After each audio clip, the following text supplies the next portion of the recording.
നിങ്ങളുടെ കല്യാണം എത്ര കൊല്ലേ? 16 പതിനില്ല 15. ഇവൾക്ക് 14 വയസ്സായില്ലേ? 15 ഇല്ലേ? നിങ്ങളുടെ സമ്പാദ്യം 3 അല്ലേ? നിങ്ങളെ രണ്ടാളി ഞാൻ കഴിഞ്ഞില്ലേ? എന്താണ് ഈ കണ്ടത്? 15 കൊല്ലായി. എന്നിട്ട് ഇങ്ങനത്തെ ഒരു പാട് ഞാൻ കണ്ടിട്ടില്ല. ലവ് ബൈറ്റ് ഞങ്ങൾക്കറിയില്ല.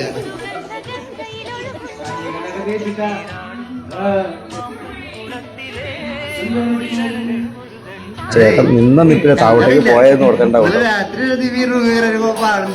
അനിയൻ നിന്നങ്ങ് ഫയർ ചെയ്യുക.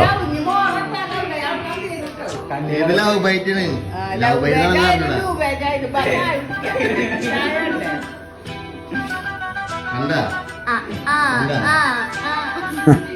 പരസ്പരം കൊല്ലും, കൊലപാതകവും, ഡിവോഴ്സും, ഇട്ടേച്ചു പോക്കും, അങ്ങനെ പല കാരണങ്ങളും ഉണ്ടാകുന്ന ഈ ഒരു കാലഘട്ടത്ത് ഇതേപോലെ ചേർത്ത് പിടിക്കണ്ടല്ലോ. ഈ ഒരു സ്നേഹം എന്നെന്നും നിലനിൽക്കട്ടെ കേട്ടോ.